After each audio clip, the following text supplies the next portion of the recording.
Thank you to our sponsors for today's video, Eaton, Amber, InfyPower, and StarCharge. Eaton is a one-stop shop for implementing reliable and innovative EV charging infrastructure at your site. Across all applications, Eaton's EV charging infrastructure hardware and software gives you the scalability, flexibility, and intelligence you need to charge today and scale up tomorrow. Learn more at eaton.com/EVCI. Also, our sponsor Amber, providing modern protection plans for your Tesla's battery and more, without the hassle of long-term contracts or upfront payments. Check out the link in the description to explore their plan options and use code SPEC5 for a 5% discount on all orders. And InfyPower is the largest EV charger module provider with over 3 million power modules running reliably worldwide. Their latest G2 collection features ultra-high power density and efficiency for EV charging and energy storage integration. InfyPower, innovation for your power.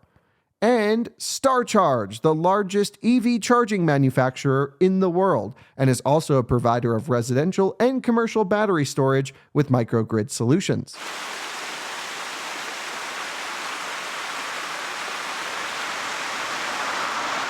Hello and welcome to another Auto Spec Reviews video, and welcome to the Ford Explorer Electric, or the Ford Explorer EV. This one is very different from the Explorer you know in the United States. This one is built on the Volkswagen MEB platform, so it has a lot of Volkswagen technology.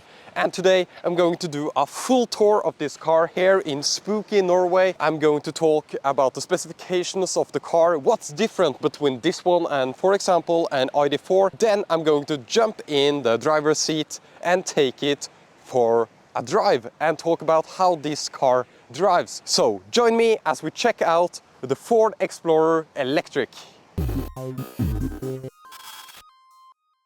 Okay, let's start by going over the specifications of this car. As I mentioned earlier, it is an MEB car, and then you are constrained to using MEB drivetrain, MEB battery. So they chose to go for the 79 kilowatt hours usable capacity battery, which is 84 kilowatt hours gross.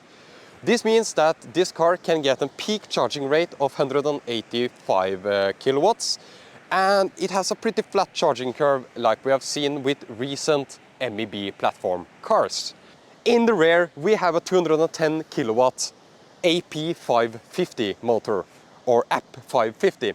This is a motor that's available on the Volkswagen MEB platform. It is the newest, most efficient drive unit that they have, and it gives us 210 kilowatts of power in the rear. In the front we have a smaller Magna motor, and together we have about 250 kilowatts of power in this all-wheel drive car. And that's important to mention as well. This is the all-wheel drive premium version. It comes in rear-wheel drive extended range. It comes in rear-wheel drive with a little bit different drivetrain here in Norway. It also comes in all-wheel drive, and then you have premium versions of the two long-range cars. So this is the long-range all-wheel drive premium Ford Explorer Electric. So what is this car really? If it's built on the MEB platform and uses the same battery and drive units as the ID.4, what's the difference? Well, this car is shorter, and specifically 7 inches shorter than the ID.4, and that's by design. They tried to make the car different than the ID.4 to avoid too fierce competition between the cars in Europe. But I must say it looks very similar in size, so even though it's 7 inches shorter, it is actually made a little bit wider. The track of the car is a little bit wider than the ID.4. So in that sense it is a tiny bit of a different size of a car than the ID.4. It is much larger than, for example, the ID.3, which is the small hatchback from Volkswagen on the MEB platform, but they tried to make it a little bit different than the ID.4. This small electric SUV is approximately 4.47 meters long, a little bit shorter than the ID.4. It is approximately 1.87 meters wide a little bit wider than the ID4 and approximately 1.63 meters tall. Personally, I must say that I think this car looks absolutely stunning. These running lights look absolutely amazing, and even though it doesn't have a LED bar in the front, which you kind of would have been expecting with this black plastic here with it says Explorer, the Explorer logo here is blacked out, and I think this together with the awesome blew me away colorway here looks absolutely amazing. It has kind of like a shimmer to the paint. It is dark blue, and then in the light it's super light blue, so you get this dynamic paint that's a little bit difficult to get on camera, but even more difficult to get in press photos. This color looks absolutely gorgeous in real life. This lighting shows the color a little bit better. I think it looks absolutely phenomenal, this color. You can see you have the light blue sections, you have the dark blue sections, and as I move around you can see the color shifting depending on the light. So it's not just a pure blue color like it looks like in the photos. It is actually a fantastic color, and this car comes in so many fantastic colors, and this is definitely one of them. It is called Blew My Mind. Now that we are up here, maybe we can open the front and I'll show you what I mean by this being an MEB car.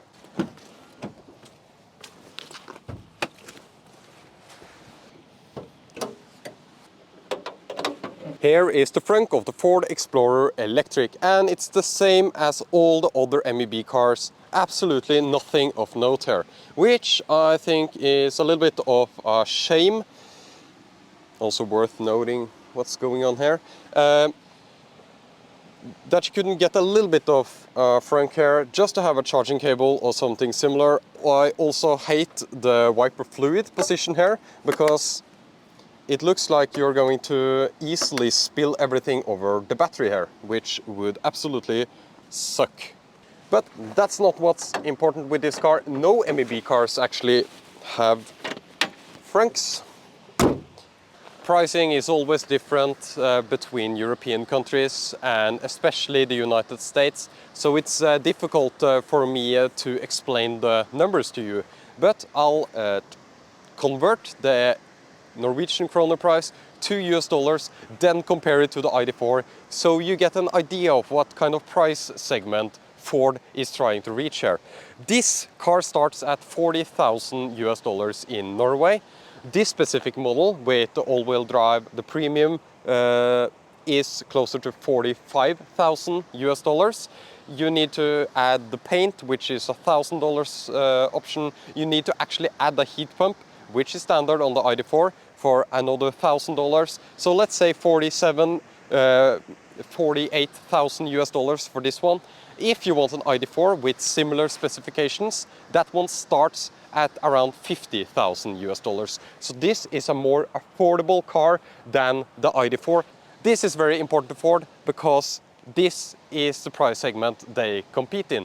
And for the price and for the range, which is another important point, this specific car is rated for 330 miles in the WLTP standard. We all know that this standard is absolutely overly optimistic.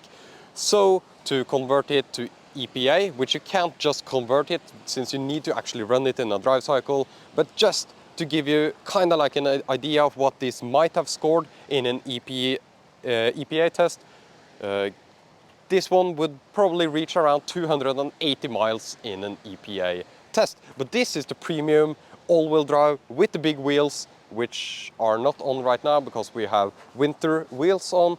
The longest range version of this car, which is actually more affordable because it's rear wheel drive with a large battery. Unfortunately, it actually has slower charging because they use the 77 kilowatt hours net capacity, or 82 kilowatt hours gross capacity battery in the rear wheel drive version, which is, I don't understand that exactly. You get a lower charging rate, 135 kilowatts instead of 185 kilowatts max. It's still a pretty flat curve. It's still great charging, really. It's just that the peak is way too low. 135 kilowatts is such a low peak compared to other electric cars in its segment. But the rear-wheel drive has long range and is cheaper and still has a flat charging curve, so I wouldn't discard the option entirely. Anyways, the rear-wheel drive gets an WLTP range WLTP range of 374 miles.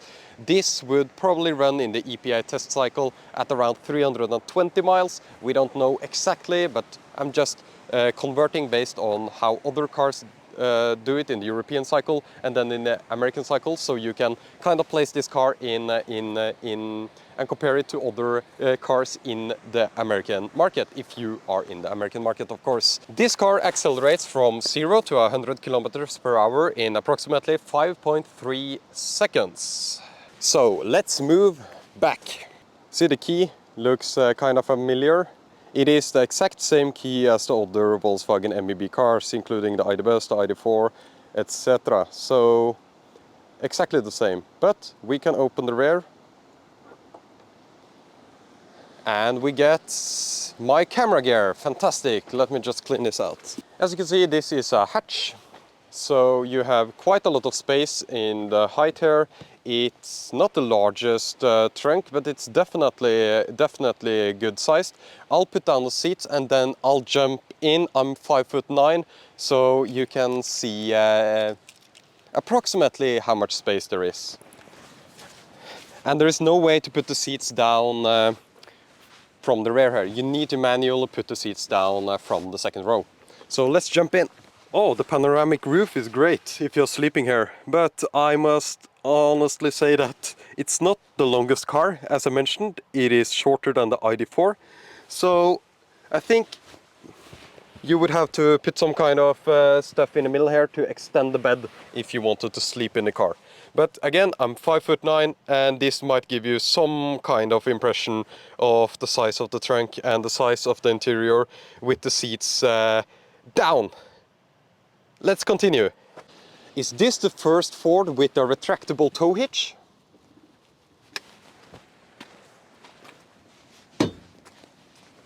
Not sure, but this is awesome. This is one of the best features of the MEB platforms. And talking about the weight on the trailer hitch, you can have 1,400 kilograms. I don't have the pounds number. I'll put up the conversion on the video. 1,400 kilograms, that's in between the Model 3 and the Model Y towing in Europe, so I would say that's adequate for most people. Most Europeans only have small trailers anyway. I think this solution is the absolute best solution for having a trailer hitch. Not fully automatic, because I have heard that that breaks easily. Semi-automatic is the way to go for. The way Tesla does it, fully manual, you need to take out the tow hitch and put it in, and it rusts, and yeah, it absolutely sucks. This is the best solution for a retractable tow hitch. You have deep pockets here and here, and under this storage you have place for your charging cable. You also have an emergency roadside kit thing. We should find a subwoofer here. Yeah, a small subwoofer here, and you can see here you can see the chassis, and you can see it's not painted entirely here. Not that that matters at all, but just a detail. And here is the tow hitch, and yeah, it's actually quite a sizable compartment down here, and some sound dampening on top of this one, and something here. You can move this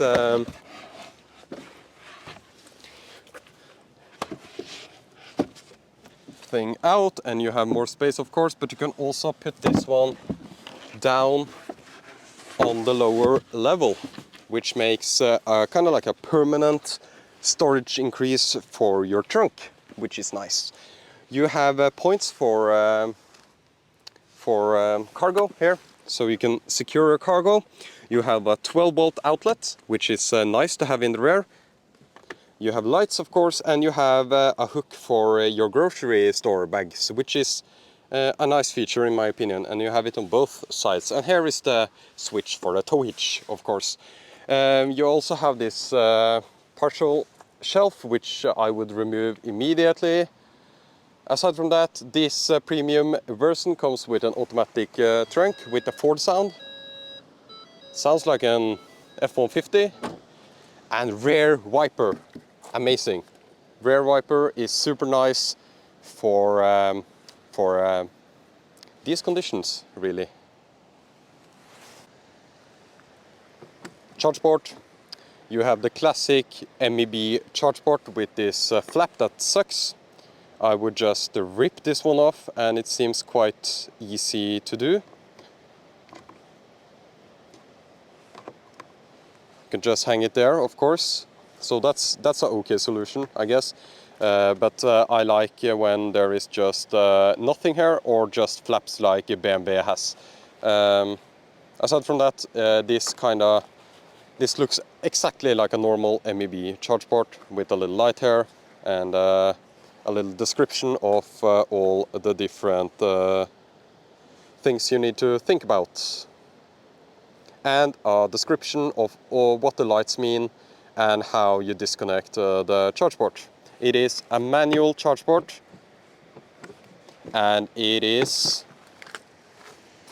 on the passenger rear like most German electric cars. I really like the Blackout Explorer badge here. I think this is the best way to do the branding, and I think Ford did an excellent job on the design of this car. This is one of the best looking small SUVs in my opinion, or crossovers, or whatever you want to call them. It has that kind of boxy shape. It has some nice design details here. It is distinct, very distinct and very different from the ID.4 design-wise, which I think is the correct way to do it for Ford here. One thing Europeans appreciate is a way to put the skis inside the car. And this is the solution, which is nice. So you can put the skis, or I actually put my tripod here when I didn't want to collapse the tripod, because I was going to use it extended, and I just put it down here. So perfect for tripods as well, this solution. And you can still use 4 seats when you have it like this. So this is super nice to see. If you put up this one and just put down this one, you get cup holders, which look super cheap, but they probably work, which is the most important thing here. And since this is the premium car, we have leather everywhere on the seats and the middle compartment here. These are the full leather Sensico seats with a diamond pattern, which is a Ford distinct design feature. I'm 5'9", that's it. Okay, let's open the door here. And we have the rear seats, and I think this is very similar to the ID.4 from what I remember. So I'll just sit in the rear seat and I'll check the legroom and headroom.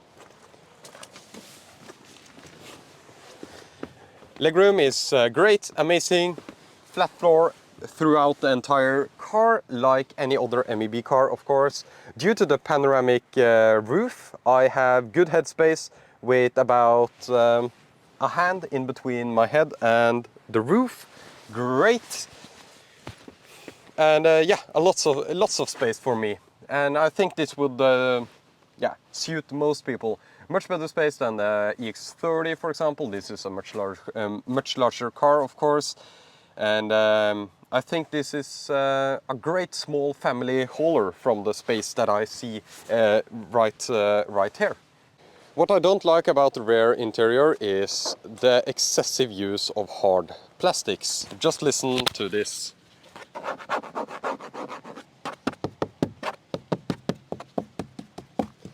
Hard plastics.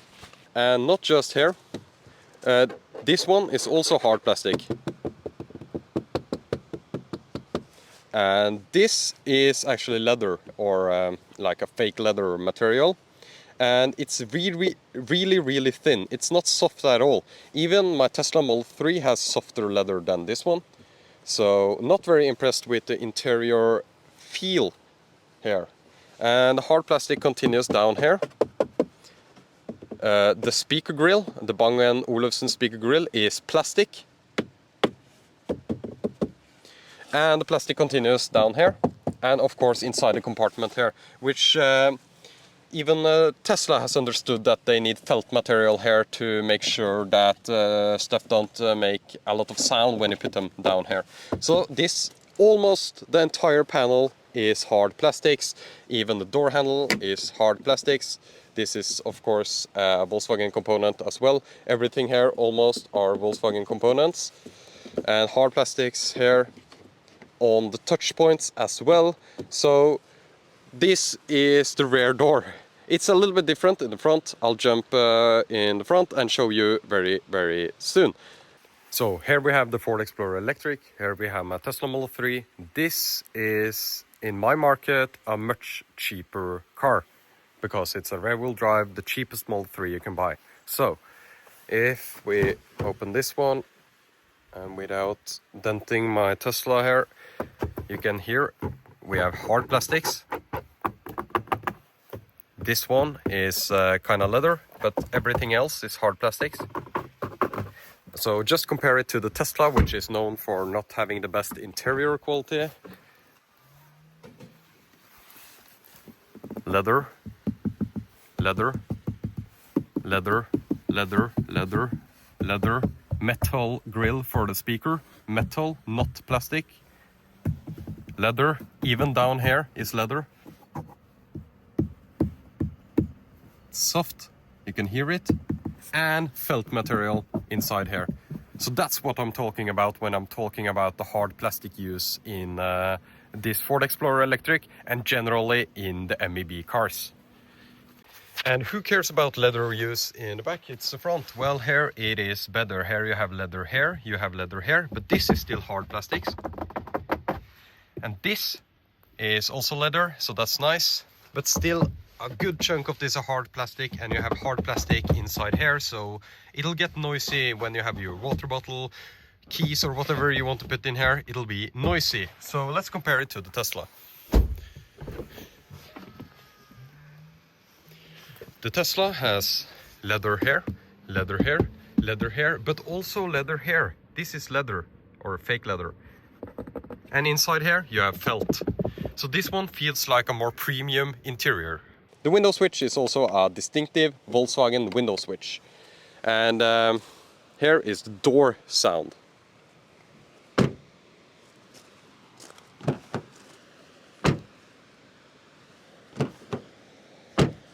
It's consistent, but not super premium.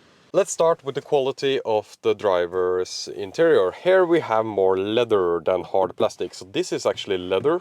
This is leather. This is leather, but it's very thin. Very thin.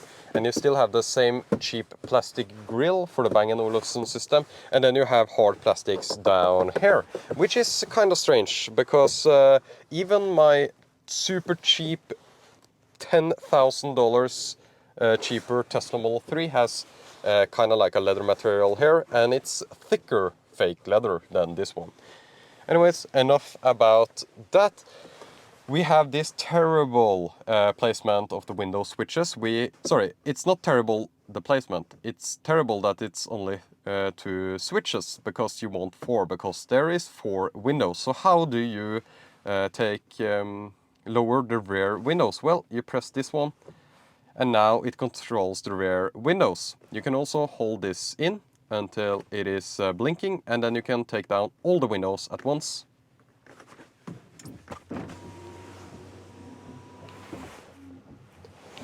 And all of them. So that's a little trick that I learned from my friend Kyle Connor.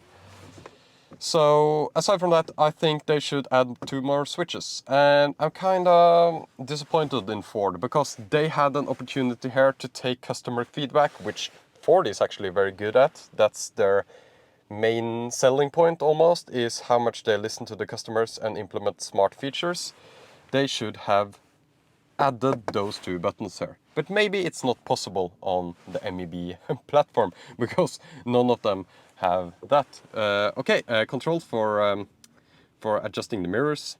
You have heated mirrors and you can fold in the mirrors, of course. Lock the door. Is the rear wiper going? Oh, there we go. You can open the trunk from the door pocket here. you have quite a lot of space here for a water bottle, and you might want to have your water bottle here. It's actually not that large. The opening is not that large. I don't have a water bottle here, but it's important to have a place for the water bottle here, because in the center console you can remove the cup holders, which is insane. And this is what Ford calls the mega console, and allegedly you are able to fit a 15-inch laptop in here. So let's grab my laptop actually and test, because I don't believe it.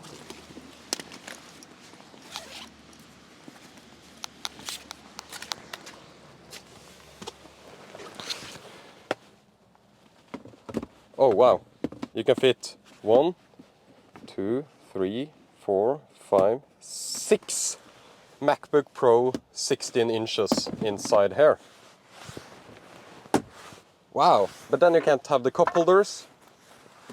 But Ford has a solution for you. They have this one, which is kind of like a small little compartment. Wow. Oh, no problem, no problem. There we go. So that's what they call the mega console, which is a distinctive feature of this car that you don't get in the ID4. And I must say that, oh, it's even some nice felt material down here. It should be like felt the entire way around, because this will be noisy. When I'm throwing the car around in the corners, this will be super annoying. Aside from that, it's great to see that it's felt down here, and that we have a light here. Let's move forward with the console here. So I'll put this one in place, and I think Ford might think European customers don't need cup holders because we don't consume liquids, or that we will have a water bottle here. So at least it's nice to see space for a water bottle here. Wireless phone heater. I don't see any ventilation for the phone charger. I think there is only one phone charger. Turn on the car. Let's see if we charge. Not this way, maybe this way. Yep, charging there and not here, right? And to be honest, most people would complain that it's not two wireless phone chargers, but I like this because then I can have my phone here and then it overheats and I want to cool it down. I can put it here so it doesn't charge and slowly cools down. On a more serious note, I would like to see ventilated phone chargers instead of these solutions there. And also, piano black absolutely sucks and looks horrendous. So I don't understand why they need to have piano black here or on the steering wheel when, yeah, there's not piano black anywhere else. It's just on these touch points and these touch points here. You don't want piano black on touch points. And these controls are for turning on the media unit. These are volume controls, which absolutely suck. I don't like them. I don't like the hazard. Because it is kind of like a haptic button. So it's a half button, I would call them. This one puts up the parking stuff, so you can get 360 cameras, etc. So, and here is the cool feature with the secret compartment inside here. I love this feature. Actually, I think this is kind of cool, to be honest. And it's mostly because this one is manual. I think that's the best solution. Actually, let's just do a full deep dive into the infotainment here. So here is the infotainment system of the Ford Explorer Electric, and you can see it has a large vertical screen. This is different from any other MEB platform car. First of all, this is the home screen, and you can see that it looks similar to Ford's Sync software. This is very similar to the F-150 Lightning that I've tried. You have the climate menu down here, and it's stationary here at all times, so it doesn't move with the different screens. So you can swipe here to get to another page. You can see it is a little bit laggy the first time around, and then it just comes around and is snappy enough, just like the new Volkswagen software. And I'm going to talk a lot about Volkswagen in this video, because Ford says that this is their Sync Move operating system or software. The thing is that I can clearly see that this is a skin on top of the MEB software. So it is more similar to a Volkswagen than a Ford, in my opinion. But the layout is nice. The layout is very Ford Sync, and I guess that's a nice thing. And the vertical screen, some people like it, some people hate it. Ford has decided that this is the way to go. They have it in the Mach-E, they have it in the Ford F-150 Lightning, and they have it here. So it's great to see that they have the flexibility to at least add this type of screen. And this screen is also movable. You can move it up like this, or down, or in between.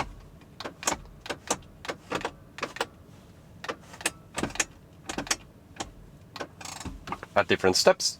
This is extremely satisfying, and I find myself doing this while I'm stationary in traffic, for example. So we have the climate menu down here. I don't think I need to talk that much about the climate menu. This car doesn't have ventilated seats, and it's not an option either, so these are just heated seats. You have AC on off, recirculation, you have of course the temperatures control, and a home button which will always take you to this screen, which is very nice to see. So I don't know where to start. I think we will start with the navigation. So we press here and we come into the navigation. So this is the home screen, this is the navigation. Fast, snappy, works great. Destination, let's try Oslo, and I'll try the North Cape soon, because we want to see how fast this thing can route plan. That is extremely important in an electric car. So Oslo, here it says that it takes 7 hours to get there, and we need 6 minutes of charging to get there. We are now at 79% state of charge.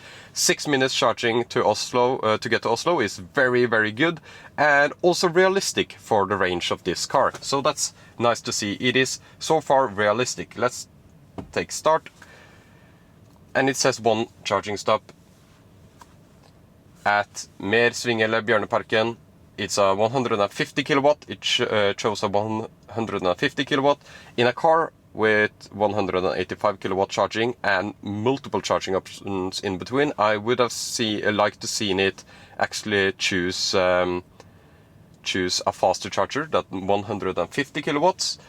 Let's try another destination. It is so fun to me to try different destinations when it is fast. It is one of the fastest route planners that I've tried. Copenhagen. Start. 1, 2, 3.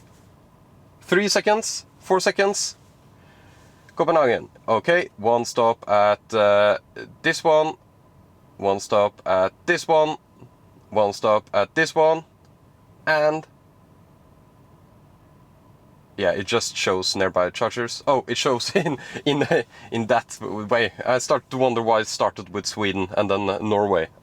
Okay, so it chose this one, 300 kilowatts, 300 kilowatts, and 150 kilowatts. 150 kilowatts is actually pretty good for this car because it has a flat charging curve. But I would have liked to seen it choose just an option to just choose even faster than 150 kilowatts. Arrive with 4%, charge for 30 minutes to 74%. That's perfect. That's exactly what we want to do when we go on long trips. Amazing to see. Arrive with 17% up to 76%, 28 minutes. That's also an acceptable stop, I would say. And this one, this one also 4%, which is what I've set it to arrive at the charging stops. 16 minutes to 47%, that's a fast stop. And then we will arrive in Copenhagen with 4%. Perfect! This is an amazing route planner, and I'm actually super impressed that they were able to import this one from Volkswagen. They really took the great stuff from Volkswagen here and made it available in the Ford Explorer Electric. Amazing route planner, 3-4 seconds to navigate from the Bergen area to Copenhagen. And now I'll show you the navigation to the North Cape and compare it to Tesla's route planner. Let's take a look at the route planner in the Ford Explorer Electric. So, first of all, I want to show off the settings, because you have great settings. You can choose the remaining range at destination, the remaining range at the charging stopover or the charging stops. You can choose different networks for the route planner. Absolutely amazing to see these settings. I wish they were in percentages instead of kilometers, but it's just to set them at the lowest to get to your destination the fastest. Anyway, let's jump over to the map and type in a destination, and I'll choose North Cape as our destination because it's pretty far. Start calculating route, and there we go. Already all the charging stops are here. We have charging for 23 minutes, 34 minutes, 32 minutes, 29 minutes, and you can see it chooses different charging providers right here. Absolutely amazing. That's super fast. Actually, let's see if we can find a Tesla, just to see if this is actually faster than Tesla at route planning.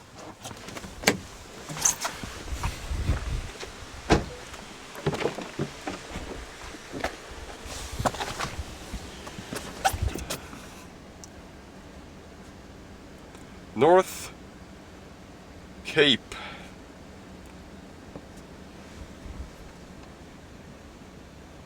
I would say it's pretty similar to a Tesla in speed of the route planning.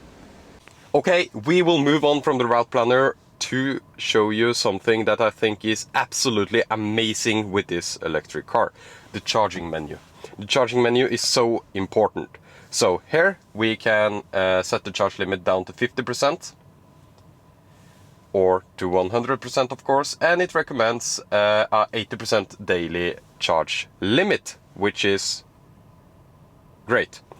It also shows you the state of charge. Now it shows you estimated kilometers that we can go on that state of charge, which is actually quite high right now. But the coolest thing here that no other electric car really has is the optimize menu. It shows you the current rapid charging capability, 43 kilowatts. If you want to have 69 kilowatts at your charger instead, you can optimize the battery for 40 minutes. You can press the start battery heating option, and it says it needs 40 minutes to reach 69 kilowatts at the fast charger. We are now at 79%, which is why these numbers are pretty low, both of them. Actually, 70 kilowatts at 79% is actually pretty good. So this shows a little bit of insight into the great charging curve of this car and the battery that is in this car. So this is absolutely amazing. I would like to all electric cars to at least show you what we can expect at the charger. I see all the forum posts on Tesla forums, on the Volvo forums, and other forums as well, that people ask, oh, is it something wrong with my battery? My charging is very slow. If all electric cars had this ability to display what to expect at the DC fast charger, that would be absolutely amazing, and I think all electric cars should adopt this. Let's move on. Locations. So you can save charging locations, I guess, and you have settings, battery care mode. This resets the battery charge limit down to 80% after you have had it at 100%, I think, which is great. I think this is a nice option. Electric vehicle route planner, I showed this before, but this is settings for the route planner. Bidirectional charging, so similar to the ID Bus, it has bidirectional charging, but it has an energy limit, which is interesting.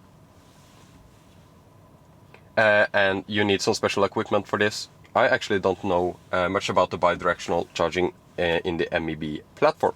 AC charging, reduce AC charging current if you use a mobile connector, for example, and you trip the circuit. You can reduce the AC charging current. I would have liked more granularity, so you can choose exactly how many amps you want to pull, but this is a nice compromise. Makes it very, very easy, at least. Release AC charging connector automatically, absolutely. And that was the charging menu. So, let's move on. You just swipe here. I also think you can adjust.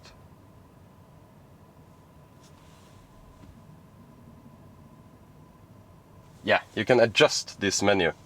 So you can choose what you want here. So if you, for example, want here, I don't want the radio. I never used the radio, so I would like driving data on the main screen. You can choose that. You can have the Ford Assistant if you would like to use voice commands. Actually, you can have shortcut to settings. I would have the charging menu is amazing to have there. Driver assistance, but it already has a shortcut up there. So yeah, okay. Pretty good. So driving data, you have different options for driving data, since start, long term, and since charge. Amazing. I don't need to talk much about the driving data stuff here. It is similar to most other electric cars. Vehicle status, that's like the TPMS sensors, the tire pressure monitoring system, and you also have some, yeah, you can get into the driving data via this menu as well. You have a configuration wizard, which is set up for the car, for new cars. Okay, let's move into the application that we have here. And you can see that it has the Ford theme, but looks at the same time very similar to the MEB software. You have telephone, radio, media. I'm not going to talk about that. Everyone knows what that is. We have navigation, which I've showed you before. Here we have vehicle, which I also accidentally showed you before. Mobile apps, parking. That's great because we have a 360 camera and of course a rear view camera, like all cars now. We have an active park assistant, and we have some settings. So exit warning. Oh, that's great. So if there is I think this is, if it is a car or cyclist coming, it'll warn you once you open the door. We have rear cross traffic alert, which is a nice feature. Let's move on. Charging, I already showed you this. Preconditioning, this is preconditioning of the cabin. You can choose the passenger seat or the driver's seat or both. Sorry, you can choose just the passenger seat. Oh, I want to precondition just the passenger seat. What kind of, at what point do you want that? I don't know. And you choose the departure times and it'll automatically precondition the car.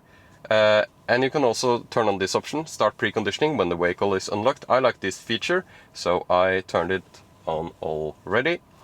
Driver assistance, this is amazing. First of all, this is the European speed limit warning thing, so you want to turn that off. But that will automatically turn on every time you turn on the car, but that's European Union regulations and has nothing to do with the car. So anyways, that's how you turn it off, it's right there. You have automatic emergency braking, you have lane holding, adaptive cruise control. Of course, I'll show you this later once we move to the steering wheel, because you have all the controls for the driver assistance system in the steering wheel, and I'll also show you the driver assistance system on the road. And spoiler alert, it is amazing. Of course, you have blind spot warning, and yeah. Let's move back to the applications. Settings, the settings for the car, screen settings, time, date, language, units. You can choose different energy consumption units if you actually I'll have it at miles per kilowatt hour right now, but you can choose the units yourself. I don't think any else system information, it'll show you nothing of note really. Yeah, so just wanted to show you that menu really quick. Driving profile, this one is important. So you have eco, energy efficient driving style, gentler vehicle acceleration, similar to chill mode in a Tesla. The drive and air conditioning settings are restricted and the performance might be reduced. Normal. The normal driving profile is suitable for driving in all driving conditions. Sport mode is the fun mode. Sport mode will increase regen, I noticed, which is interesting and nice. Traction, I think it limits the traction control to give you more option to spin and find grip, similar to my BMW i3.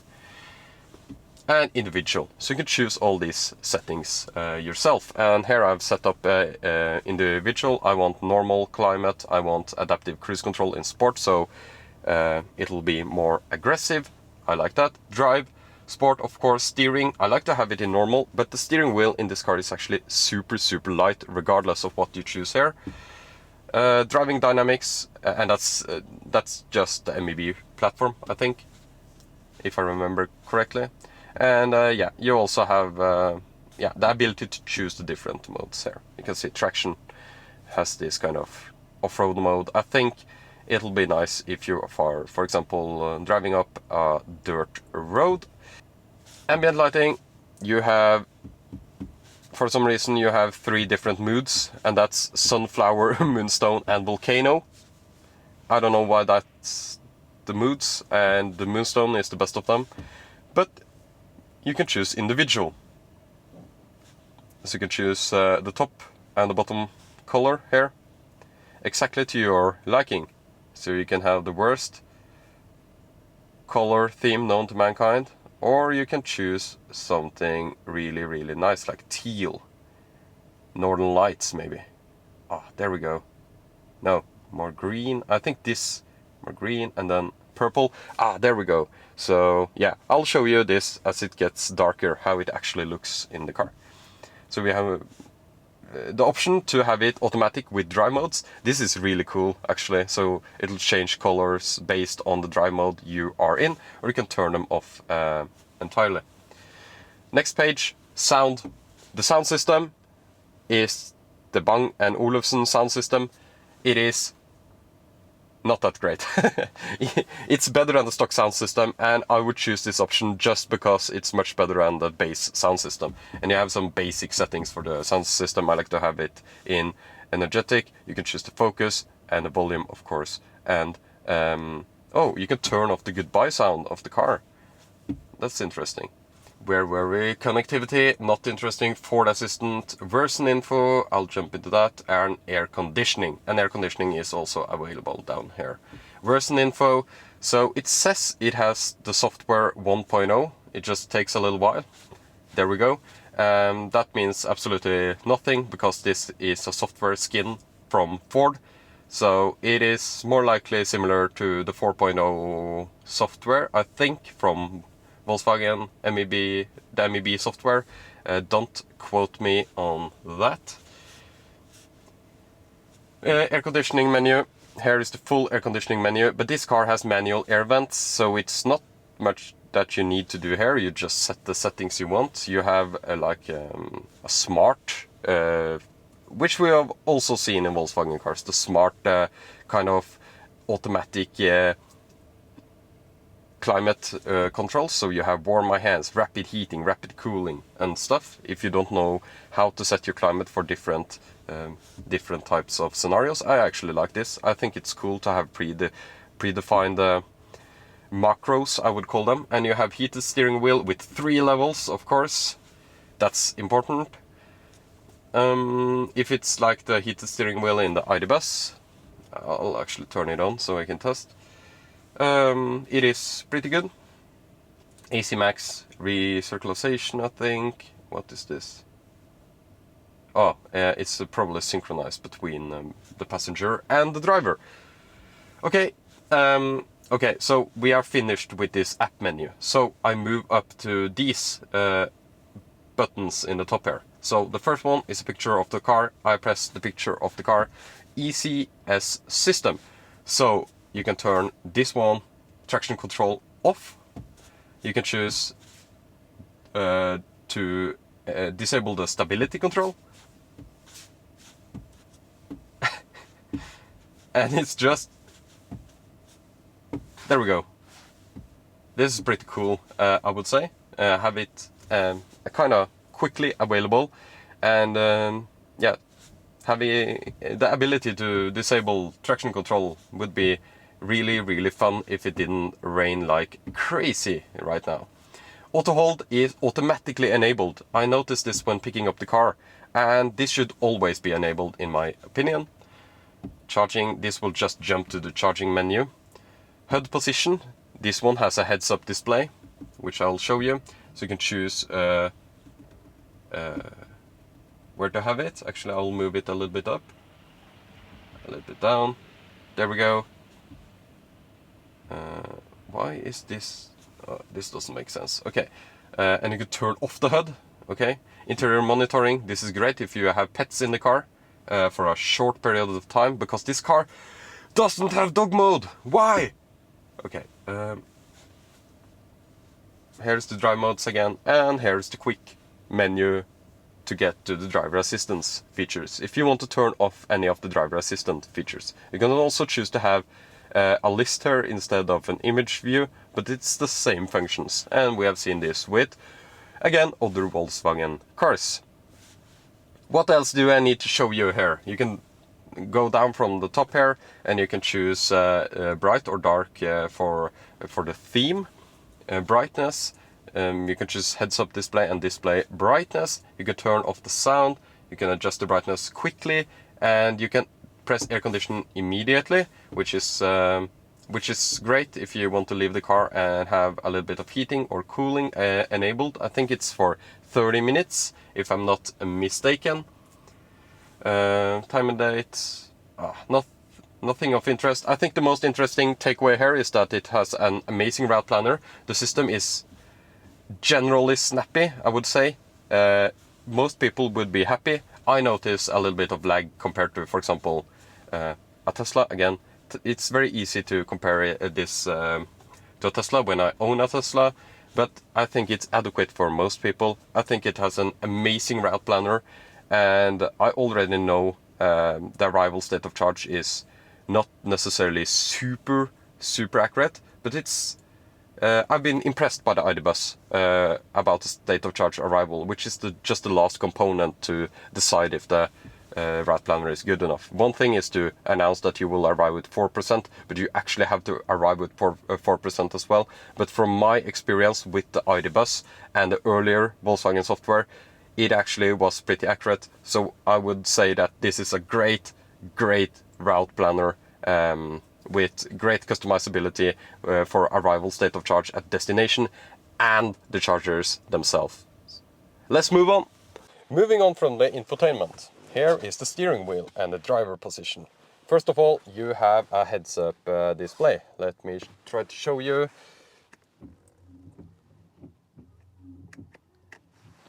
Come on, focus.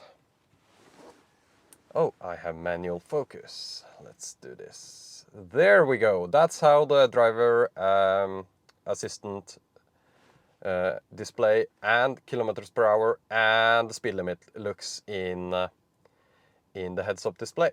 Always great to have a heads-up display, and as I showed you in the infotainment section, you can adjust the rotation and the height of this heads-up display. So let's turn on autofocus, and here we have the driver's display. So this is kind of redundant to the heads-up display because it shows basically the same information, but you have the ability to customize it. You can remove stuff, you can add stuff back, you can make the driver assistance display larger. You also have an option for what to show, what type of driver assistant you want to show. So you have quite a few options, and this is the same as any other Volkswagen MEB car, really.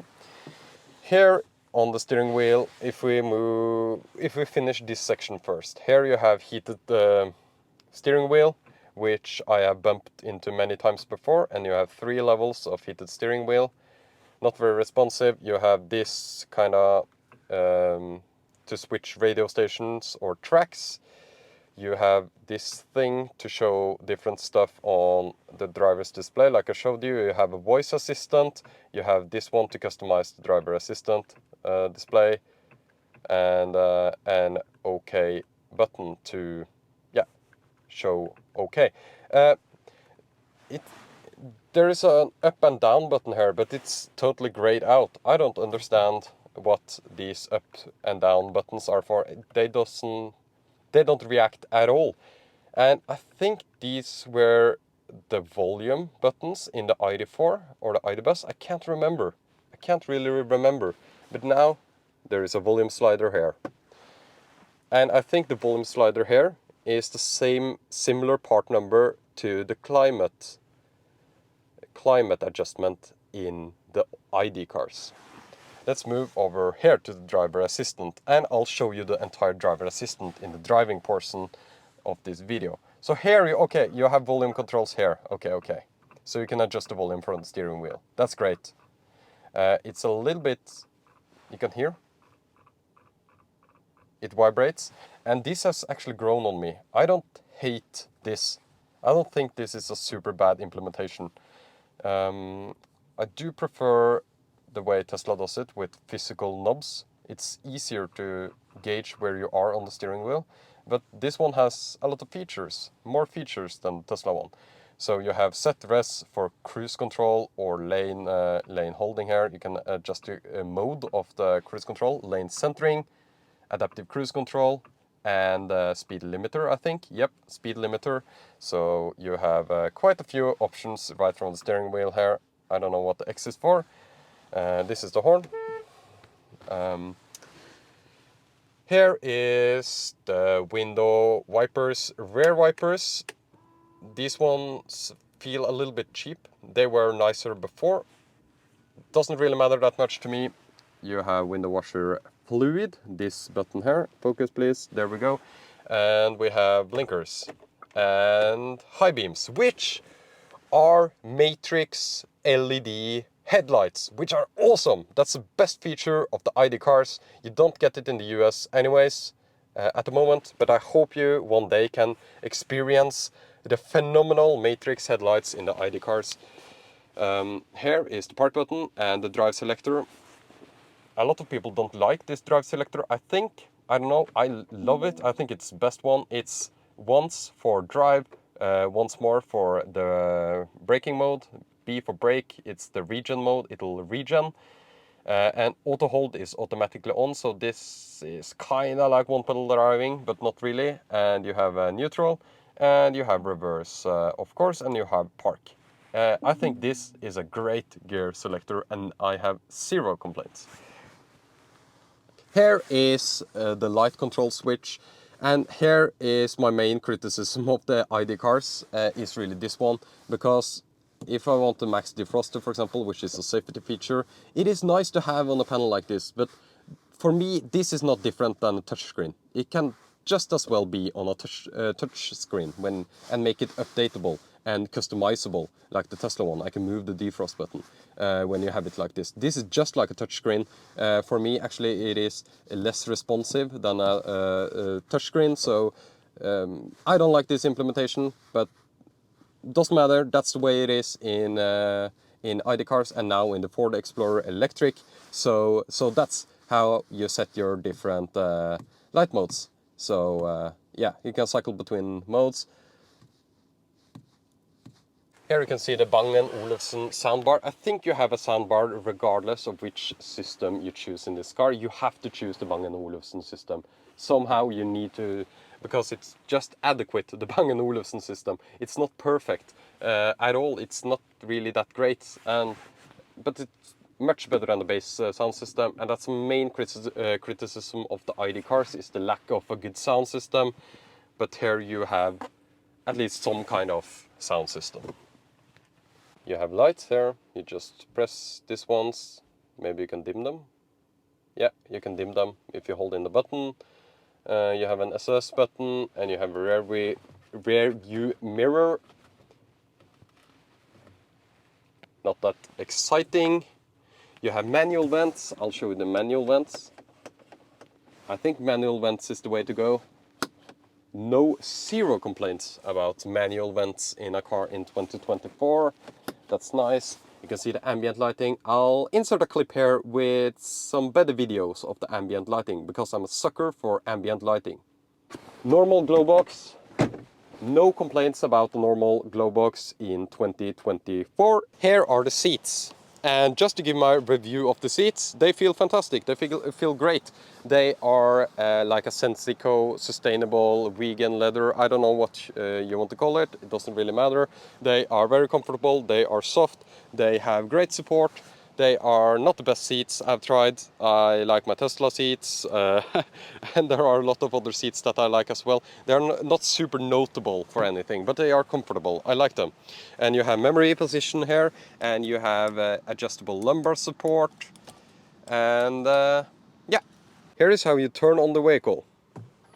Brake pedal, vehicle ready to drive. That's the way to do it, Ford. And I think all automakers should adopt this. This is one of my favorite features of the ID platform, or the MEB platform, that this car is built on.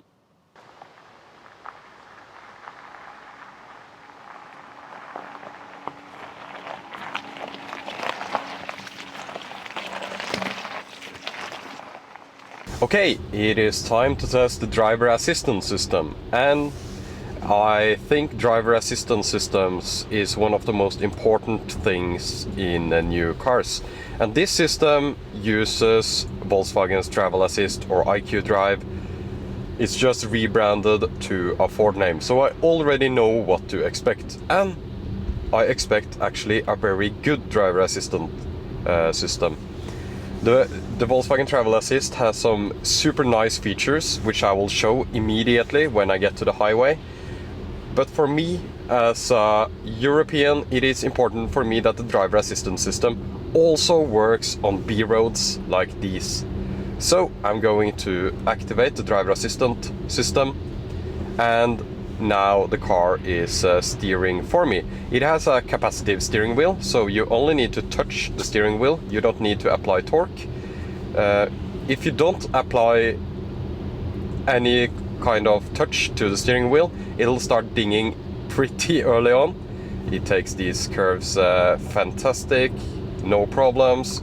Will increase the speed to the speed limiter. It holds a nice distance to the cars in front. I can of course adjust that myself with a button on the steering wheel here if I want a shorter or longer distance.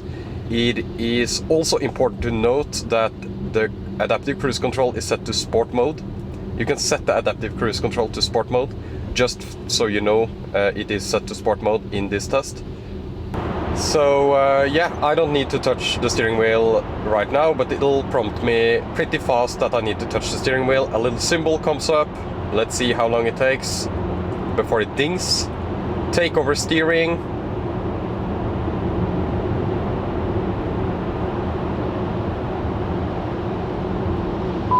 And there it dings, and I'll just make sure to touch the steering wheel so we don't emergency brake with cars behind us. So this tunnel we are driving into now is actually one of the world's longest motorway tunnels, and by that I mean it has 4 lanes. Each tunnel has 2 lanes in the same direction. Okay, it'll ding at me. I need to actually hold the steering wheel pretty good. Okay, let's try the automatic lane change. I'll signal. Caution during lane change. I need to hold my hands on the steering wheel, and automatic lane change finished. Nice. It says caution during lane change. I'm not moving the wheel at all. Very nice. I just hold my hands on the wheel so it'll initiate it. So let's try scooching over to different parts of the lane. We are now, let's see in the mirrors, we are pretty much centered in our lane. Let's say there are some, let's say we want to be at the edge of the lane here. So let's just put ourselves a little bit out on the edge, and it'll hold that part of the road. The same if I decide to go a little bit in to the middle lane, it'll hold closer to the middle lane. So this is an awesome part of this driver assistance system, is that you can just hold the side of the lane that you prefer. Just like the car in front of us, which probably doesn't use driver assistance system now, you can see that sometimes when you're passing trucks, you want to actually, okay, it's dinging quite a lot. That's what I like about the Tesla torque wheel. You just need to hold like a tiny bit on the edge of the steering wheel. With this capacitive wheel, you need to actually, in my opinion, you need to pay more attention to this wheel than the Tesla torque sensor. In Norway, we have a phenomenon where we are always late for the ferry. The ferry leaves and you're stuck at the ferry dock for half an hour, 1 hour, or even more in some cases. So today I'm going to take a route down to the ferry dock, see if we can drive this car a little bit dynamic. So we will see how this car drives. Okay, I go into drive here, I choose B mode because I like regenerative braking. You can choose drive as well. Once you choose B mode, it'll automatically go to B mode once you go from park to drive again. So that's nice, you don't need to enable B mode or brake mode or regen mode, whatever you want to call it, each time you drive. So let's go then and see if we can drive to the ferry dock.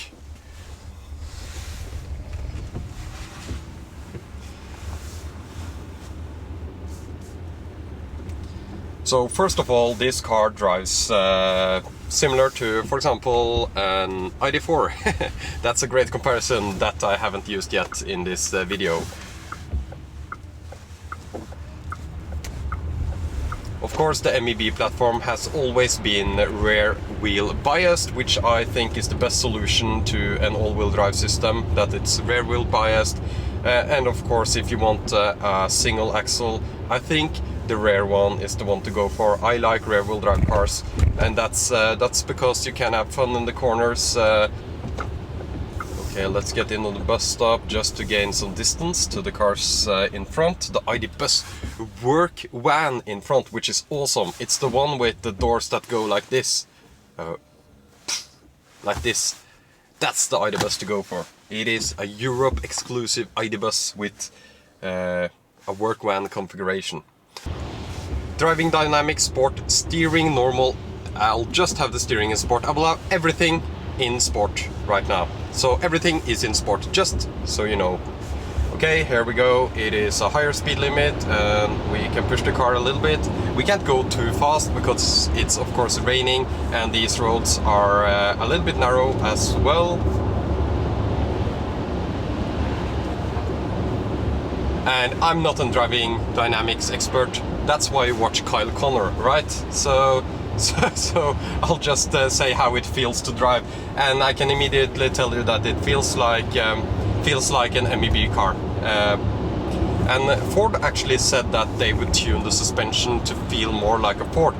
The problem is that the only Ford I have extensive experience with is the Ford F-150 Lightning, which is nothing like this car. So this is an MEB car to me. But it's smooth, it's nice over bumps, it's confident, full sound up this hill.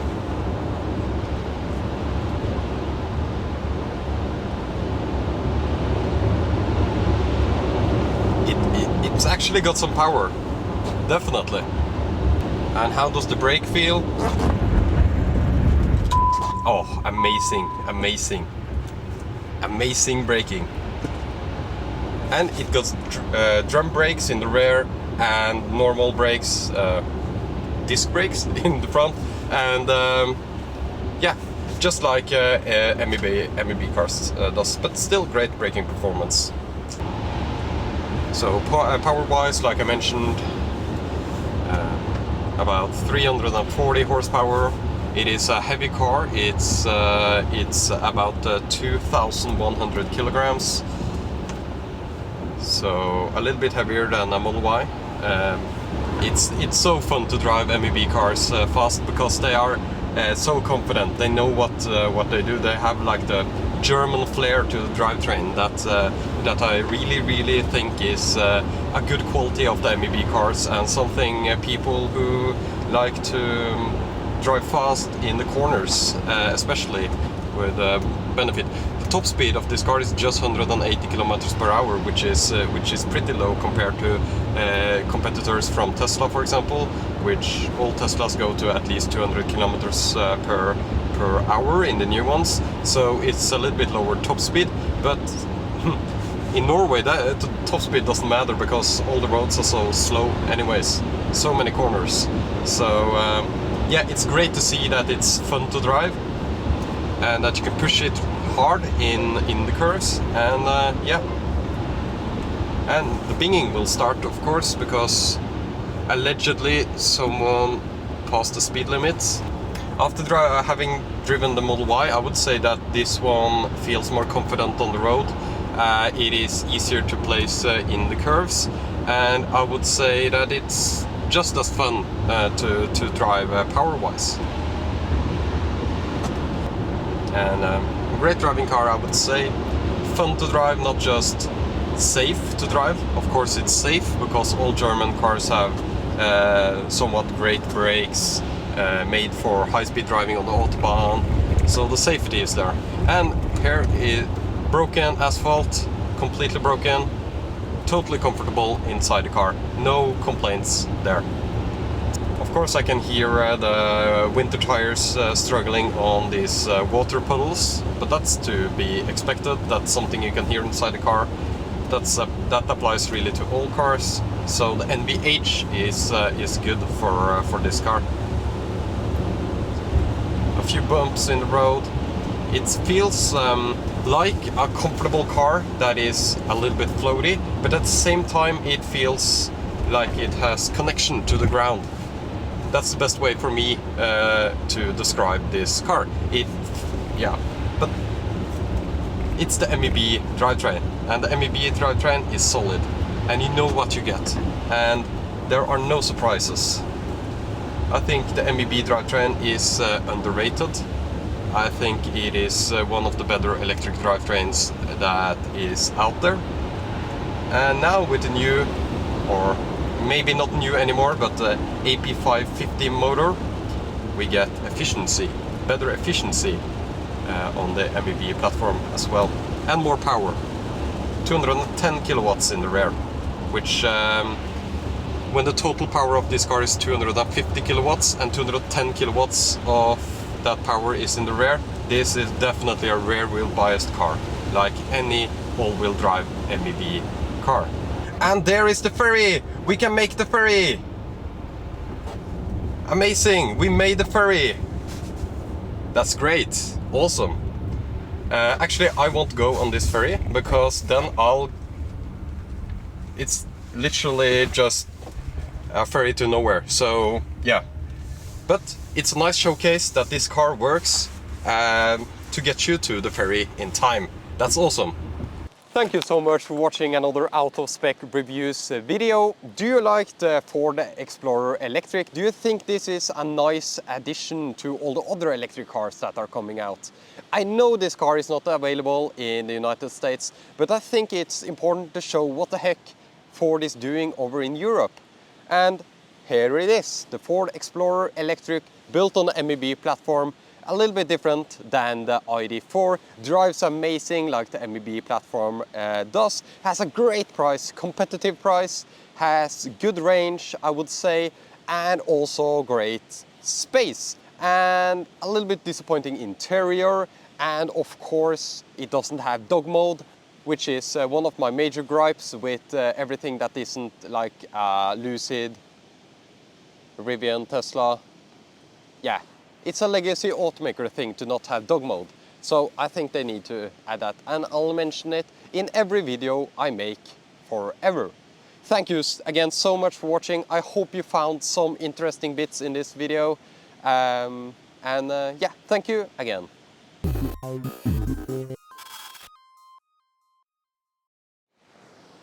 I'm still 7'9", so or 5'9". 176 centimeters, that's 5'9".